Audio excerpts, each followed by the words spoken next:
le dijo a su yerno que si no transfería el terreno de su papá, sí o sí le iban a comer el terreno en esos términos. Porque doña Elba se jactaba de tener contactos en esferas políticas. Eso fue lo que alteró y molestó a Bruno. Elba, Rojas, Dalma y dos criaturas. Eso fue macabro al ir desenterrando uno a uno, ya que el estado avanzó a putrefacción de los mismos, hacía de que el trabajo en sí se dificultara por el olor nauseabundo de los cuerpos. Bruno tuvo tiempo suficiente para calcular qué hacer con los cuerpos de su suegra y de su esposa. Y luego se dirigió a la habitación donde estaban descansando sus dos hijastros, uno de 6 años y el otro de 4. A ambos lo mató también por la vía del estrangulamiento, y ya después de que murieran, seguramente ya totalmente fuera de sí, Bruno empezó a apuñalar igualmente a los dos chiquitos.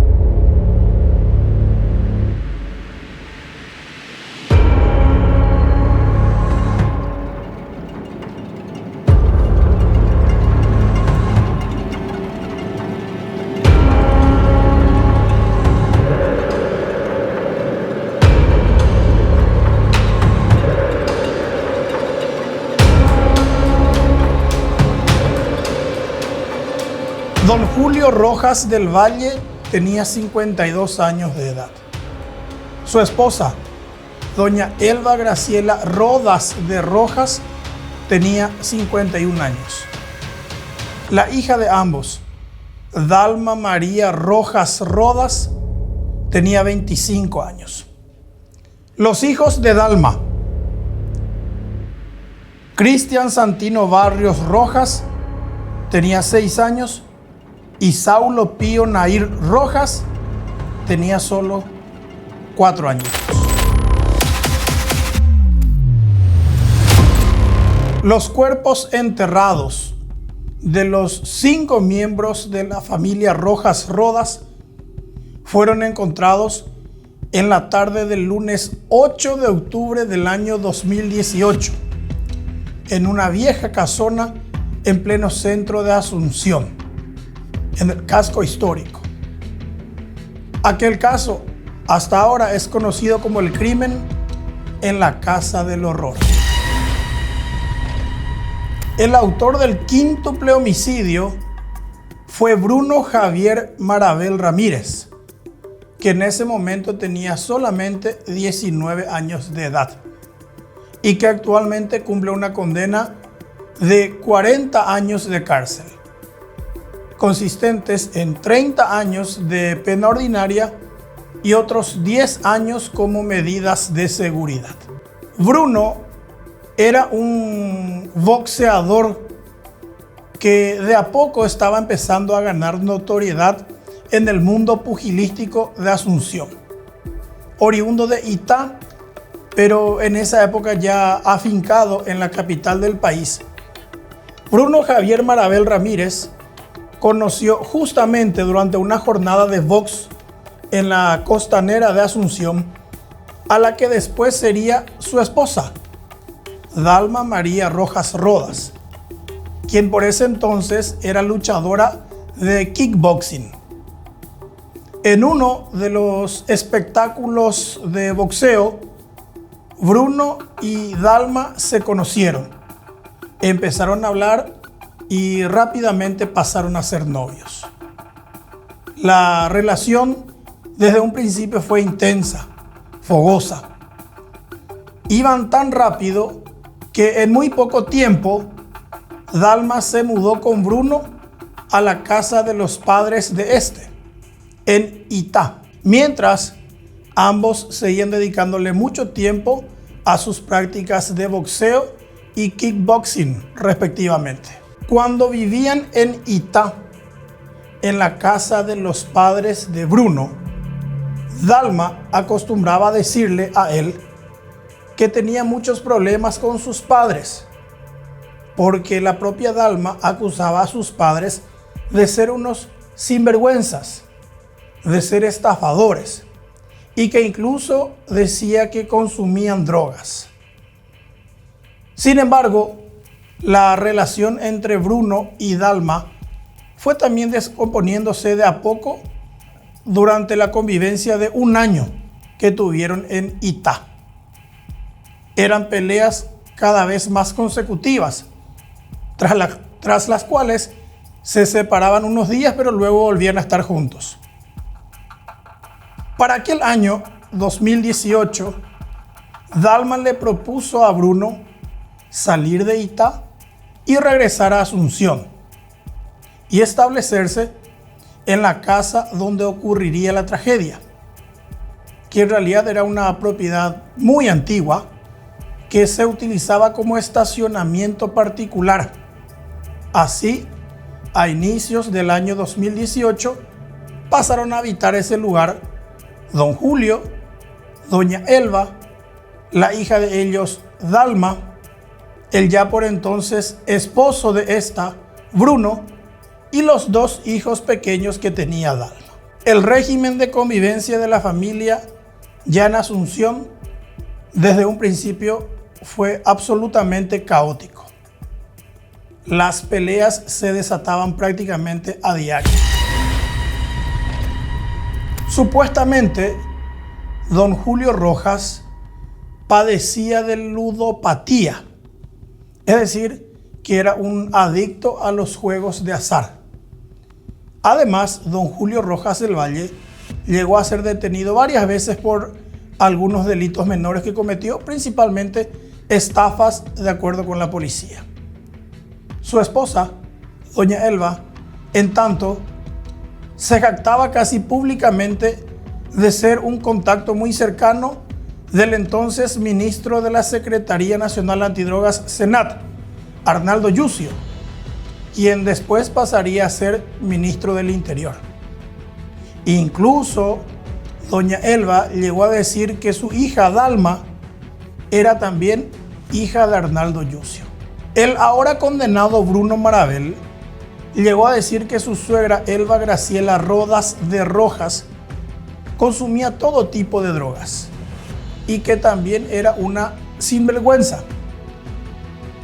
Dalma, la hija de don Julio y de doña Elba, la luchadora de kickboxing, aparentemente también heredó algunas de las manías de sus padres. Según el propio Bruno Marabel, ella perpetraba de vez en cuando estafas. Básicamente, supuestamente, la familia Rojas Rodas acostumbraba a joderle a muchas personas.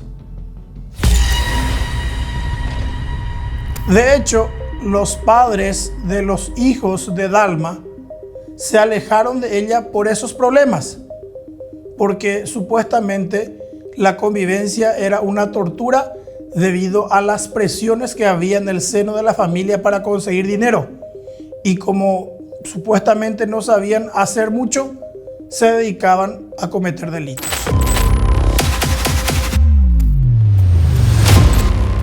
Uno de los detonantes del quíntuple homicidio fue que doña Elba Graciela Rodas de Rojas prácticamente le exigió a su yerno, Bruno Javier Marabel Ramírez, que éste retirara un préstamo con la excusa de que iban a tratar de hacer algunas refacciones a su deteriorada vivienda, que era sucia, desordenada, daba muy mal aspecto. Había todos los días mucho olor en el lugar. Bruno supuestamente eludió a su suegra por varios días. Le cambiaba de tema, entre otras cosas. Entonces la suegra le insistió con que transfiriera a su nombre un terreno del papá de Bruno en Itá y Bruno se negó. A continuación, la suegra supuestamente ya amenazó directamente. Le dijo a su yerno que si no transfería el terreno de su papá, sí o sí le iban a comer el terreno en esos términos. Porque doña Elba se jactaba de tener contactos en esferas políticas. Eso fue lo que alteró y molestó a Bruno, quien era muy paternalista, era muy apegado a su familia. Entonces, supuestamente temiendo que efectivamente lo perjudicaran a su papá o a él mismo, fue que reaccionó matando primero a su suegra, luego último a su esposa, a sus 2 hijastros y días después a su suegro. El Departamento de Homicidios llevó a cabo aquella investigación. Uno de los que comandó la pesquisa fue el ahora subcomisario David Delgado. Yo soy el subcomisario David Delgado. Actualmente estoy como jefe de gabinete del Departamento de Homicidios. En el 2018 estuve como oficial de planta e investigador. Me tocó llevar a cabo la investigación del quíntuplo homicidio. Fue una investigación bastante extensa, también tuvo varios cambios de circunstancia en el proceso investigativo. Al llegar a la escena nos sorprendió bastante que la casa en sí era una casa muy desordenada, muy desorganizada. Había bastante basura acumulada, había también ropas en desuso, muebles en desuso. Era una casa que por sí indicaba que la falta de limpieza y el olor propio de esa situación, lo que confundía muchas veces también con el olor propio de la putrefacción de un cadáver, situación que hizo difícil en principio distinguir dónde podría haber estado un cuerpo u otro cuerpo. No obstante, se llegó a realizar una búsqueda y rastrear el olor que era característico y propio de un cadáver en estado de putrefacción, y se llegó a un pasillo que está ubicado en la entrada, en el pórtico, al lado derecho, y es un terreno que estaba totalmente desnivelado, la arena no está compacta, es donde se inició la búsqueda y efectivamente encontramos el primer cuerpo, que era de Julio. Ya con eso se hizo una inspección del interior de la vivienda más minuciosa.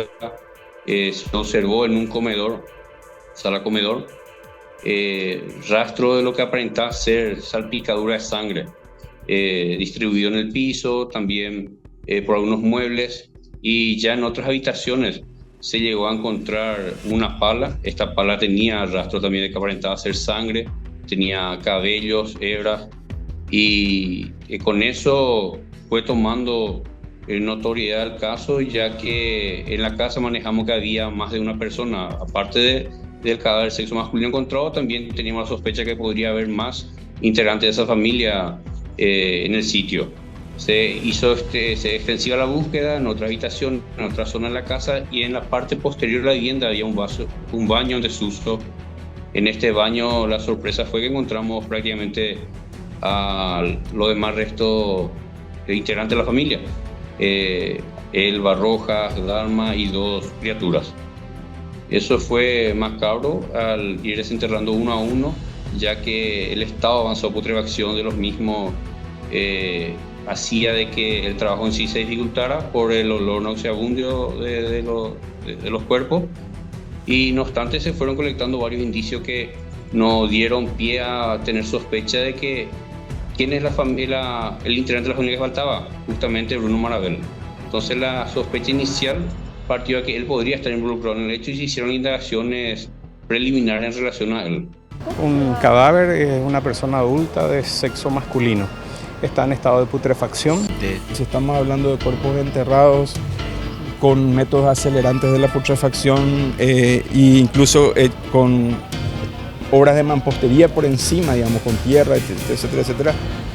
Obviamente estamos hablando de muertes violentas. Se recibió una llamada en el sistema radial de la Policía Nacional, donde yo estaba en la patrullera móvil 15 y esa zona era mi cuadrante. Por eso acudí al lugar. Al llegar ahí nadie me recibió, no estaba nadie, toqué la puerta, golpeé la puerta, aplaudí, nadie me atendió, pero al acercarme a la puerta principal ya se olía el olor nauseabundo. Se notaba que había un lecherado nuevo de afuera, porque la puerta tenía 3 agujeros y desde la calle se notaba que tenía una capa de cemento nuevo. Y eso fue, el personal del laboratorio forense fue a revisar y se percató que era nuevo, rompió y encontró ahí el primer cuerpo. ¿Directamente fue a ese lugar? Sí, directamente.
La primera tanda de homicidios se produjo entre la noche del 28 y la madrugada del 29 de septiembre de aquel año 2018.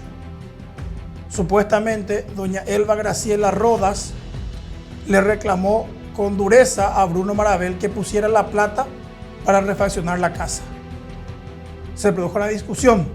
Bruno tomó un cuchillo y atacó con brutalidad a su suegra. La liquidó prácticamente en cuestión de segundos. La defensa que opuso doña Elba alertó a su hija, a Dalma, quien cuando se acercó a ver lo que pasaba también fue atacada por su propio esposo. Bruno la estranguló y luego también le aplicó varias heridas de puñal. Bruno tuvo tiempo suficiente para calcular qué hacer con los cuerpos de su suegra y de su esposa. Y luego se dirigió a la habitación donde estaban descansando sus 2 hijastros, uno de 6 años y el otro de 4. A ambos lo mató también por la vía del estrangulamiento y ya después de que murieran, seguramente ya totalmente fuera de sí, Bruno empezó a apuñalar igualmente a los 2 chiquitos. Cuando amaneció aquel 29 de septiembre, los cuerpos estaban todavía frescos y prácticamente a la vista. Pero como era un lugar al que nadie quería llegar por el aspecto que tenía, esos cuerpos quedaron escondidos por varias horas. Recién aquella tarde, luego de hacer un recorrido con amigos, de farrear con otros compañeros de trabajo, Bruno regresó a la casa y se puso a enterrar los 4 cadáveres en el fondo de la propiedad, en un baño que estaba en desuso. Como de por sí el lugar era completamente desordenado, él creyó que los cadáveres nunca serían detectados. Estaba enterrado, pero lo característico de la superficie era que no estaba compacta, no había un orden común en la superficie del suelo, y es lo que llamó la atención para realizar una excavación, y prácticamente a centímetros de esa excavación ya se encontró el cuerpo, no estaba enterrado profundamente. La otra víctima, que era Dalma, está ya en un estado muy avanzado de putrefacción, no fue posible la determinación de lo que sería las heridas que causaron la muerte, como también uno de los menores. Estaba ya en un estado de muy avanzada putrefacción.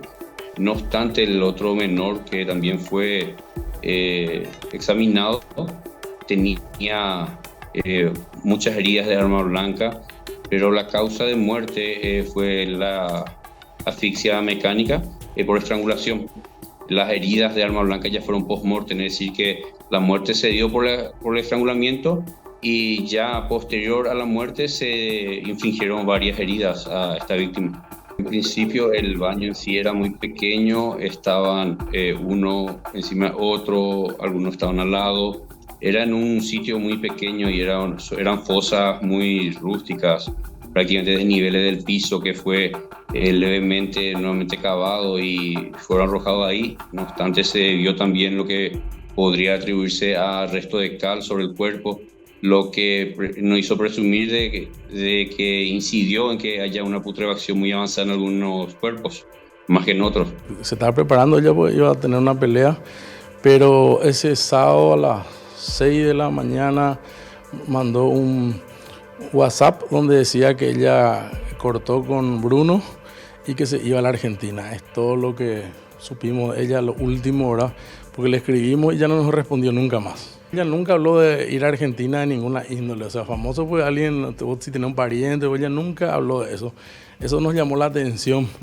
Ya ahora, después de los hechos ocurridos, ¿verdad? Justamente por eso dijimos, evidentemente, ella no fue ya la que escribió ese mensaje. Por los términos que ella solía hablarnos y todo eso era diferente, ¿verdad? Entonces, nosotros pensamos que en ese momento ella ya no estaba más. ¿Sabía si había algunos problemas entre Dalma y Bruno? Y esa última semana, sí, ella nos manifestó que Bruno parece que estaba andando con alguien de su trabajo y bueno, y nos pidió para reunirnos con la pareja para hablar un poco con los dos, ¿verdad? Casi siempre, de lunes a viernes. Había días que no venía, pero igual ella se movía, nos avisaba, ¿verdad? Pero siempre venía con su hijo más chico. Uno de los dos siempre venía, a veces venía con los dos. Y con este muchacho Bruno también, ¿verdad? Y es lo último que, o sea, ella era una chica disciplinada. Cuando tenía un compromiso, entrenaba, era metódica, era querida acá por todos sus compañeros, dentro mismo del deporte, ¿verdad? Yo como presidente de la federación, te digo que se le quiere mucho a ella. Era así como una figura ya dentro del deporte. Increíblemente, luego de matar a su esposa, suegra e hijastros, Bruno intentó llevar una vida normal. ¿Por qué no murió todavía cuando eso el suegro, Julio Rojas? Porque días antes el señor había abandonado la casa a raíz de uno de los tantos y reiterados problemas que tenía con su esposa, doña Elba. Cuando se presentó en su lugar de trabajo y al ser consultado por su jefa de por qué se presentaba de mala manera, sucio, desarreglado, desalineado, le había mencionado de que se le asaltó en el transcurso de la noche y madrugada en la vivienda donde estaba. Pero en realidad él había matado esa noche a toda su familia. En realidad era la fecha que se estableció para la muerte de 4 de los integrantes de la familia.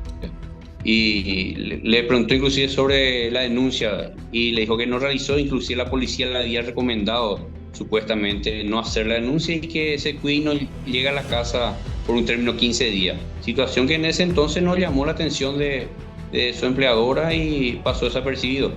Ya con el proceso investigativo, esos hilos que fueron quedando sueltos, lo utilizamos para unir y establecer justamente una data de muerte, un tiempo, la fecha exacta que se produjo el hecho. Y fueron varias situaciones que nos llevó a establecer el día a día de esta persona, desde la fecha 29 hasta el día del hallazgo. Fueron muchas situaciones que fueron llamativas. Con los 4 cuerpos enterrados en la casa, Bruno empezó a frecuentar más con sus compañeros de trabajo del local de Burger King del centro de Asunción. Es más, como Dalma ya estaba muerta para ese momento, Bruno inició inmediatamente después una relación de noviazgo con una compañera con la que ya venía coqueteando. La señorita se llama Alba Rosalía Armoa Núñez. En ese momento tenía 18 años. Alba, por lo visto, también se gustaba de Bruno, porque rápidamente aceptó la invitación de ir a quedarse a vivir prácticamente con él en la que en ese momento ya era la casa del horror. En los días sucesivos, a partir del 30 de septiembre, casi todos los días, Bruno, su nueva novia Alba Rosalía y otros compañeros de trabajo de ellos venían y pasaban largas horas en la casa donde ya estaban enterrados 4 cuerpos. Cuando se produjo la muerte de estas 4 personas, él automáticamente cambia su relación en cuanto a la amistad, es decir, que se vuelve más cercano a su entorno laboral, busca una amistad inclusive más intensa con una de sus compañeras de trabajo, con quien llegó a entablar una relación amorosa, y eso se produce a partir de la fecha 29, que es ya cuando se consumó el hecho. Lo invita a diario a ir a la casa y prácticamente llevan una vida de pareja durante todo ese proceso, desde el 29 hasta el día del hallazgo, que fue en fecha 10. Y la vida en sí, conforme iban describiendo estas personas, los testigos y otros datos que obtuvimos, era normal. Realizaban encuentros en la casa, fiestas, compartían, vivían juntos en pareja. Son los datos que en ese entonces obtuvimos. No obstante, en el proceso eso, la mujer que fungía de pareja, de nueva pareja, iba percatándose de ciertas situaciones que era extraño y lo manifestaba. Y él siempre tenía una respuesta ante cualquier inquietud de esta persona. Por ejemplo, en un momento le había dicho que había sangre en la sala o salpicadura. A eso él le había respondido que la perra que había en la casa tuvo una cría y se había atorado la cría, y él tuvo que hacer un esfuerzo para que salga la cría, y a raíz de eso sí la salpicadura. Inclusive ya con el segundo evento, que es la muerte de Julio, él nuevamente aparece una lesión en el dedo, y esa lesión fue cuestionada por una de las amigas, y él le menciona de que la lesión se produjo también en la misma situación, que la perra que estaba en la casa tuvo cría y lo había mordido y le produjo la lesión. Fueron situaciones que él iba presentando y mencionando a medida que había cuestionamiento.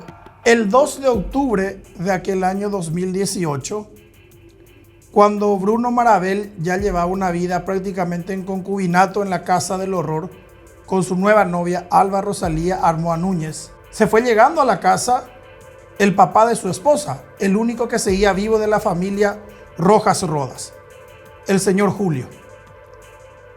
Cuando este arribó a la vivienda, adentro se encontraban Bruno, Alba Rosalía y otra compañera de trabajo de ambos, María Araceli Sosa Díaz.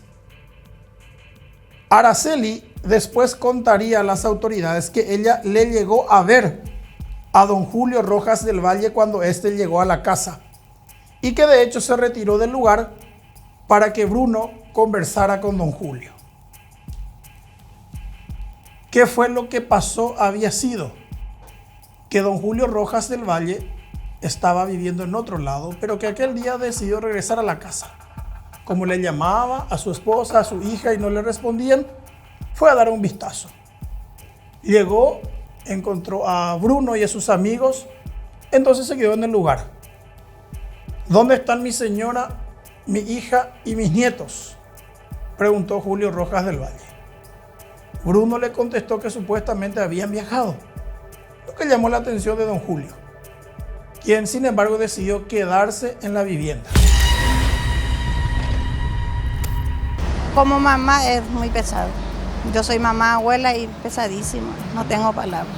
¿Y rezan entonces pidiendo el descanso eterno de estas personas? Por la familia, por Alma y toda su familia, lo que podemos hacer por esta familia, y no se puede hacer más que eso. ¿Están haciendo una suerte de cadena de oración o cada vez que pueden? No, todos los días. Yo personalmente todos los días estoy haciendo. Lamentable, no sabemos qué pensar, ni estamos tan cerca y al lado nuestro que haya pasado algo tan grave, tan macabro, porque no sabría decirte cómo describir algo que pasó así, ¿verdad? Y la verdad que sentimos mucho. Es muy pesado saber que dos criaturitas que ni siquiera tenían todavía, o sea, que tenían toda una vida por delante, y terminar de esta forma.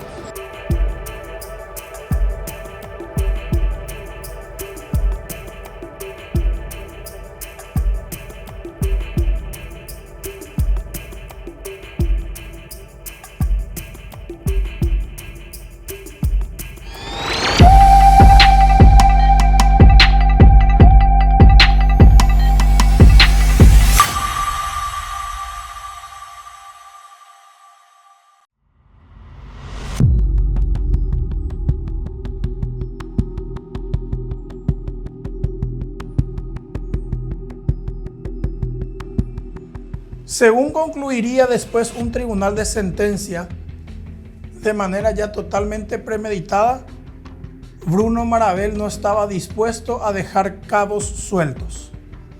Ya había matado a su esposa, a su suegra y a sus hijastros.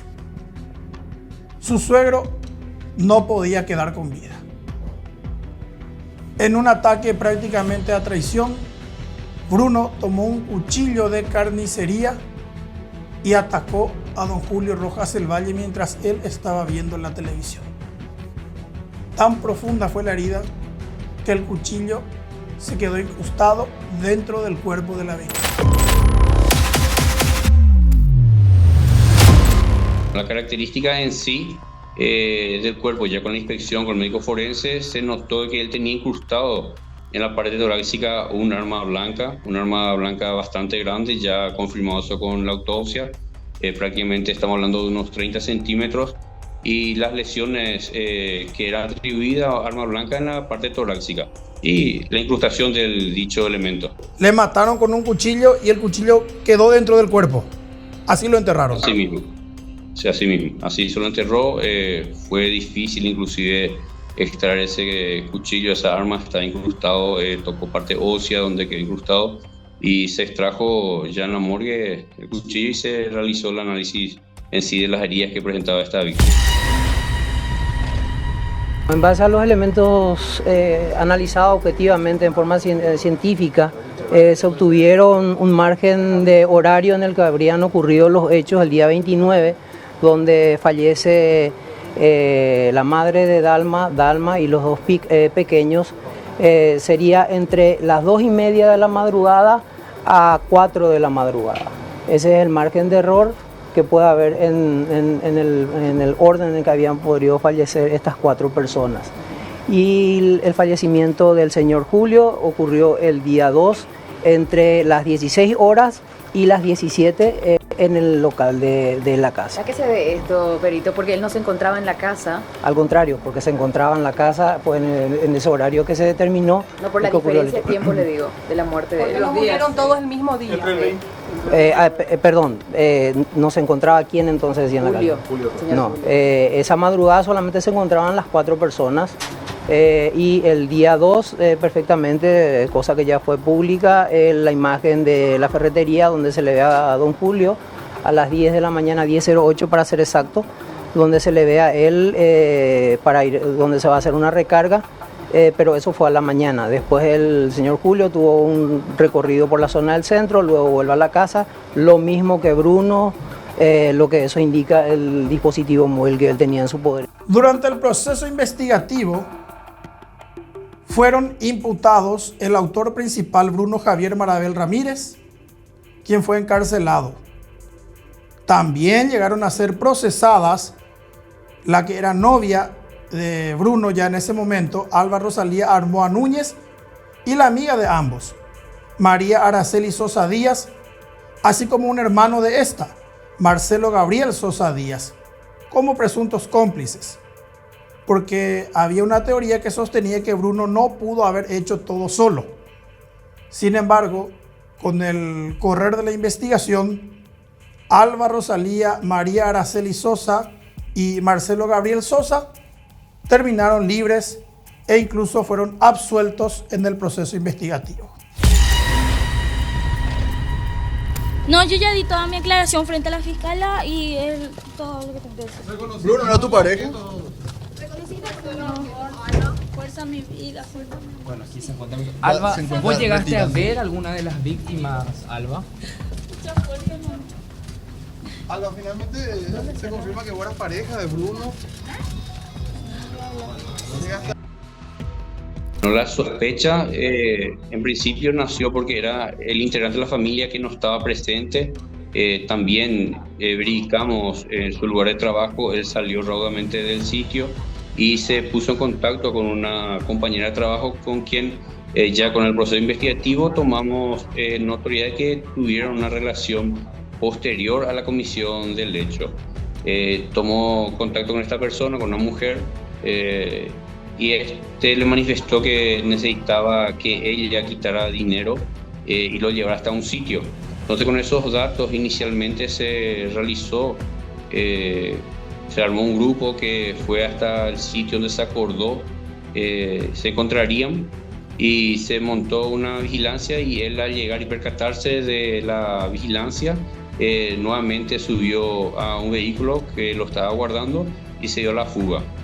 Ya con esos datos que teníamos empezamos a hacer rastreo hacia donde pudo haber ido y tomamos conocimiento que se iba hacia la zona del Chaco, donde nuevamente se montó una barrera policial y quedó aprendido en ese momento esta persona. En ese trayecto inicialmente fue donde él, en un momento dado, entre conversaciones que tuvimos tanto de manera espontánea, no relacionada al hecho en sí, pero de cuestiones varias, él se quiebra y empieza a llorar y menciona espontáneamente haber sido responsable del hecho y da una descripción de cómo lo realizó. Ya aprovechando la situación, también nosotros escuchamos y tratamos de ver si tenía o no sentía lo que iba diciendo, ya que a medida que lanzaba la información, nosotros mentalmente tratamos de hacer un análisis de lo que teníamos del lugar del hecho y si había cierto indicio que coincidían con su versión. Él había mencionado que tuvo mucho problema con la familia, que era una familia conflictiva, que era una familia que se dedicaba a realizar estafas, a armar demandas, denuncias, y en un momento dado, según la versión de esta persona, Elba, quien era prácticamente la persona que ejercía de una especie de líder dentro de la familia, según él mencionó, él había pedido, mejor dicho, que quite un crédito para la reparación de la casa donde estaban residiendo, y él se negó. Y ante esa negativa comenzó un hostigamiento hacia él, conforme refirió, y le amenazaron de que lo mandaría preso a él, a su padre, que se quedarían con parte de los bienes del padre, y esta situación era lo que a él supuestamente lo motivó para realizar el hecho. Ahora, él había referido que el ataque se dio en un mismo día, es decir, que la muerte de todas estas personas se habría dado en un mismo día. Situación que no era muy convincente, ya que nosotros tomamos conocimiento ya por la data de muerte, por la investigación en sí, de que hubo dos eventos. Un evento inicial donde se produjo 4 muertes, de las 2 mujeres y los 2 menores. Y un evento siguiente con una diferencia de días donde se produjo la muerte de la persona de sexo masculino. Pese a que ya había confesado cómo, cuándo y en qué momento mató a cada una de sus víctimas, al menos ante la policía, Bruno Marabel después cambió su versión, asegurando que él solamente había matado a su suegro.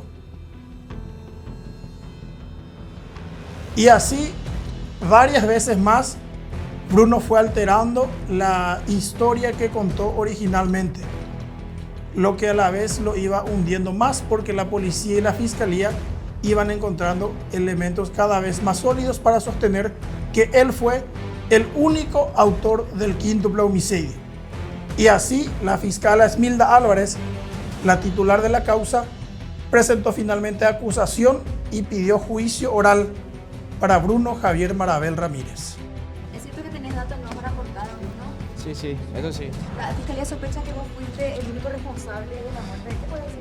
Sospecha puede haber siempre. ¿Pero vos crees que sos, Bruno? ¿No sos culpable? Eso la fiscalía tiene que declarar. ¿Declarás inocente, Bruno? ¿Por qué no decidís hablar, Bruno? ¿Tenés miedo, Bruno? ¿Qué es lo nuevo que tenés para decir? Eso lo voy a hablar con la fiscalía. Bruno, ¿tenés miedo de algo, Bruno? Miedo, ¿por qué voy a tener? Se me ve con miedo. Pero vos negás entonces haberle asignado a todo el mundo. Yo tengo que declarar con la fiscalía, no con ustedes. ¿Lo vas a prestar entonces? A la educación que le tengo. Y eso con ella voy a hablar. Teniendo en cuenta que la ciudadanía acompañó todo esto, ellos quieren saber también. No, y la ciudadanía puede decir lo que quiere. Vos sos inocente.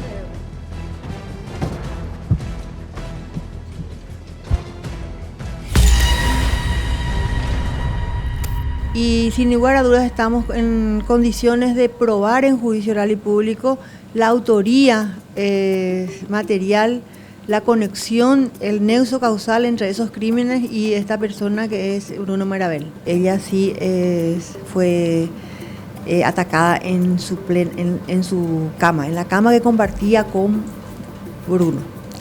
De esto seguramente fue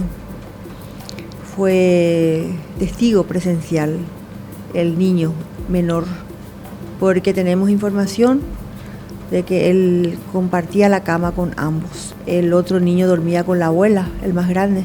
La segunda que cae y es atacada por Bruno es la madre de Dalma. Y por último los niños. Esa es la secuencia que el Ministerio Público está en condiciones de probar. Posteriormente, en esa mañana, siendo ya la mañana, entre las 6 y las 7 de la mañana, él se va a buscar los elementos o los materiales necesarios para proceder a sepultar los cuerpos. Tenemos también la certeza de que unos días después, el señor, que es el padre de Dalma, llega a la casa en forma intempestiva, o sea que sin previo aviso. Posteriormente se produce el hecho de homicidio que tiene como víctima al padre de Dalma. Se probó suficientemente de que existieron los hechos punibles de omisión de dar aviso de un hecho punible, frustración de la ejecución penal, reducción, porque también tenemos probado que hay objetos personales de las víctimas que fueron vendidas posteriormente a su muerte por una de estas chicas. Casi 2 años después de que se descubrieran los 5 cuerpos en la Casa del Horror de Asunción, un tribunal de sentencia condenó por homicidio doloso a 30 años de prisión más 10 años de medida de seguridad a Bruno Javier Marabel Ramírez, quien fue hallado como único culpable del crimen. El tribunal de sentencia que condenó a Bruno estuvo integrado por Gloria Garay como presidenta, Alba González y Gloria Hermosa como miembros. Para el tribunal no existe duda alguna de que Marabel asesinó a su esposa, a los niños y a su suegra en la madrugada del sábado 29 de septiembre del 2018, decía una parte de la publicación del diario ABC Color del día siguiente de la lectura de la sentencia, es decir, el 3 de noviembre del año 2020. La pena justa que este tribunal considera, atendiendo el grado de reproche, es de 30 años de pena privativa de libertad. Ahora bien, con relación a las medidas de seguridad solicitadas, en el caso concreto traído al análisis de este tribunal, nos encontramos ante un homicidio doloso que de por sí solo constituye un crimen atroz. Y en esta causa tenemos en primer lugar episodio de la muerte de 4 personas y posteriormente la muerte de otra persona, con el mismo ensañamiento, alevosía, premeditación, ánimo de lucro, tal como se señalaba al describir la conducta desplegada por el acusado en el análisis de la tipicidad. Ante la producción probatoria, la inmediatez, principio fundamental en juicios orales, hemos percibido el relato de los hechos, el sufrimiento que ha padecido las víctimas, sobre todo la vocecita tierna y agónica del mensaje vía WhatsApp de uno de los niños momentos antes de su deceso. Es más, la frialdad demostrada por el autor del hecho, Bruno Javier Marabel Ramírez, al relatarle a su padre que el asesino, que sí es asesino de uno de los miembros de la familia, pero no del resto. La percepción de la indiferencia total y absoluta ante las declaraciones y recuento de los hechos ocurridos en el transcurso del juicio. En ningún momento ha demostrado arrepentimiento o dolor alguno. Estando presente ante el primer bien jurídico consagrado y protegido no solo por la Constitución Nacional, sino por los tratados y acuerdos internacionales, lo cual lo constituye el derecho a la vida, a la integridad física y libertad. El condenado Bruno Javier Marabel Ramírez, además de haber cometido el terrible crimen de 5 personas, ha dirigido su conducta buscando impunidad, dándose a la fuga de los efectivos policiales que hasta tuvieron que disparar sus armas de fuego alterándolo. La peligrosidad de este tipo de personas que como personas normales en la sociedad, cuya peligrosidad hace temer nuevos hechos, por lo que se hace necesario una reacción preventiva, cuya peligrosidad hace temer que el mismo podría cometer otros hechos punibles de igual magnitud. La pena impuesta no debe confundirse con las medidas de seguridad. La primera es la impuesta por el grado de participación de Bruno Javier Marabel Ramírez en el hecho punible de homicidio doloso demostrado, y la segunda es la impuesta por el tribunal, y es la de 10 años en referencia a la protección y seguridad de la sociedad. Bruno Javier Marabel Ramírez, el autor del quíntuple homicidio en la Casa del Horror de Asunción, recorrió varias cárceles. Los primeros años de su reclusión fueron muy difíciles para él porque recibía amenazas de todo tipo. Lo mínimo que le decían era asesino de criaturas.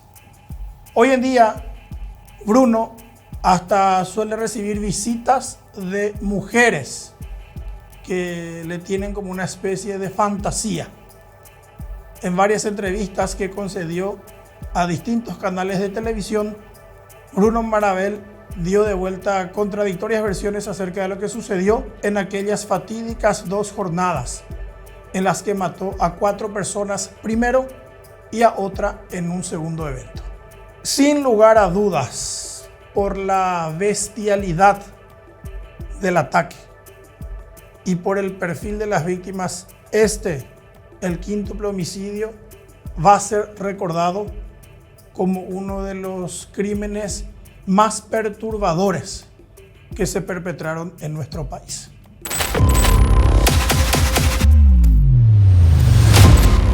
Nosotros con el proceso investigativo creemos que logramos demostrar investigativamente hablando a nivel policial que tuvo participación la persona. Para nosotros, desde el punto de vista criminológico, podemos encauzarle dentro de un tipo de asesino inclusive. Puede haber dudas si es un asesino en masa, un asesino frenético.